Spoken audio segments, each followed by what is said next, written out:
So we got a brand new roadmap for DBD showcasing some of the awesome things that are going to be coming on out. Let's talk about it.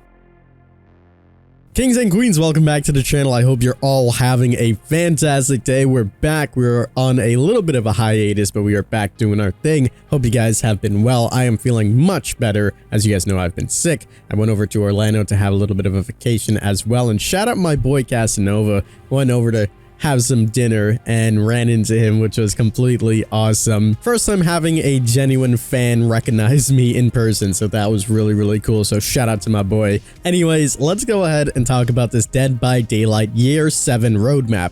It's filled with a lot of information, and I want to keep you guys up to speed on everything that's going on. So Dead by Daylight tweeted out, "Our plate's looking pretty full for Year 7. Here's what's on the menu." And on screen right now, you are seeing everything that is going to be incorporated into the game. We'll take this one step at a time and break down as much as we can. So for June, we are getting the Chapter 24 Roots of Dread featuring the Dredge and Hattie. We're also going to be getting the in-game event, which starts in a few days, the Masquerade event, to celebrate the brand new year for DBD. In July, we are going to be getting Tome number 12. In September, we're going to get Chapter 25 with a new killer and new survivor, which is speculated to be a Resident Evil chapter featuring 1 killer and 2 survivors. We'll talk more about that in a few. From October to November, we're going to be getting an in-game event, which is likely to be the Halloween event, which most of the time has a new tome and some new twist. In November, we are going to be getting another chapter as well. This is going to have a new killer and a new survivor. In December, we're going to have a new event, which I'm assuming is the winter event. Last year, we had the snowmen in a game. January of 2023 will feature Tome 14, and January through February, we'll have a in-game event, which is more than likely to be the Lunar New Year event. March, we'll have a brand new chapter with a new killer and a new survivor, taking us to April with a new tome, and then that will be the next year. Throughout the entire thing, we'll have ongoing gameplay improvements and balancing and ongoing quality of life improvements. Some of those things are actually listed down below. The ongoing gameplay improvements and balancing features that they are currently working on are the prestiging and progression reworks. If you don't know about that, long story short, they're making it so that every time you prestige, you do not lose your items or your add-ons or your perks. And every time you prestige a specific character, you can unlock their teachable on every single character already unlocked at whatever tier that character is prestige. So I recommend you keep your characters at prestige 2 level 50. Wait for this update to come out, prestige 3 them so you get that perk to level 3 on every single character if you haven't done so already, and then you get to keep all of your add-ons, offerings, and perks for that character. They then have the perk balance overhaul where they're going to be fixing over 40 meta perks. Any perk that you could think of that is in the game that's likely used will be reworked. Those will be your Dead Hearts, your Barbecue and Chilies, your Scourge Hooks, Pop Goes the Weasel, Ruin, Noed. All of those things will be looked into. Don't worry, there's going to be a balance between survivor perks that are being changed and killer perks that are being changed. And this isn't going to be biased. So like this perk is something that people like, so we're going to do this. It's just stats. If the perk is used a lot and clearly is showing that a lot of people are picking it, they are going to rework it. So no matter what you say, your perk, your favorite perk is going to get reworked. Speaking of reworks, we are getting a Mori rework.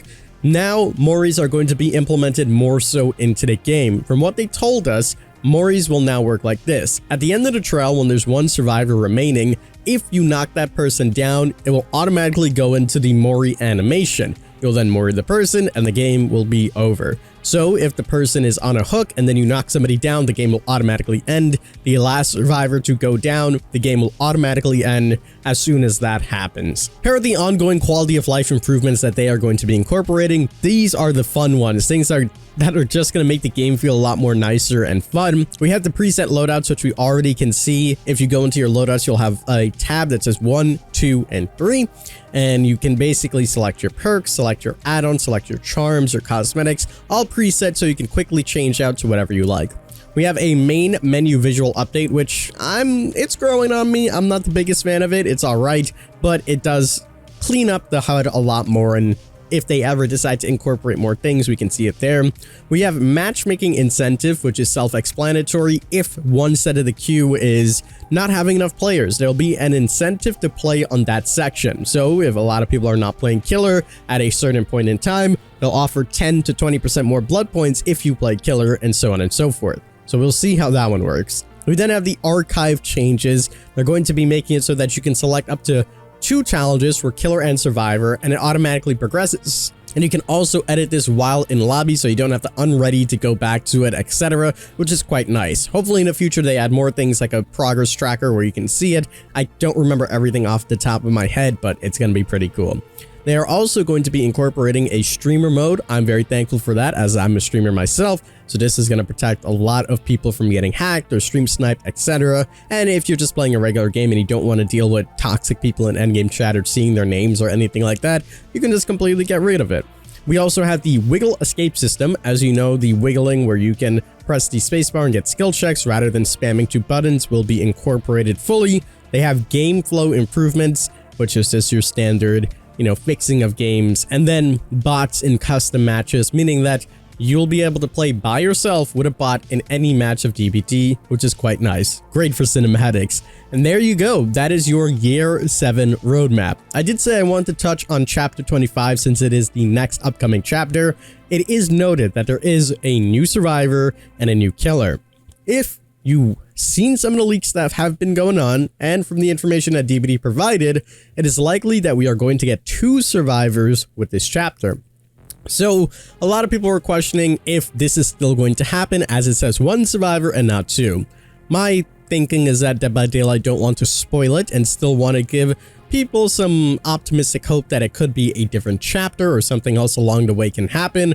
But when the time comes, we're still going to be getting 2 new survivors rather than just a skin with 2 different sets of perks. We'll have to wait and see exactly what happens, but that is just my theory and my speculation and my guess, essentially, of what's going to happen in Chapter 25. Again, this is going to be called Project W, which is a Resident Evil chapter. Dead by Daylight announced it themselves, and it's likely to feature Wesker as the killer, and the 2 new survivors being Ada and Rebecca. So we'll have to wait and see exactly what happens, but that is essentially the roadmap for Year 7 of Dead by Daylight, everything that we can expect to come out during the year. And of course, there's going to be gameplay balances for different killers. Twins are on the list of being changed. I don't know when this is going to happen, but you can expect some of these things to happen in the mid-chapter patches. Those are the times where they look at all the bugs and fixes and rework maps, etc. So I can expect those things to come out. In the last Q&A stream, they mentioned that the twins were next on the list, so we'll see exactly what happens. But there we go, folks. That is pretty much going to wrap it up for this video. As I said, I'm back. I'm getting back into everything. We're going to be streaming a lot. This Thursday for the Masquerade event, Polly, Linksy, and I are going to be doing a charity live streaming event. So hopefully we see you guys there. And tomorrow, which is Wednesday, I am going to be giving a ton of DLC codes for Roots of Dread. If you are interested in getting the codes, they're exclusively given away over on our Twitch channel. So make sure you come on out. You're going to see a lot of cool uploads from us. Thank you guys so much for watching. As always, I'm the King. I tip my crown to you guys, and we'll see you in the fog.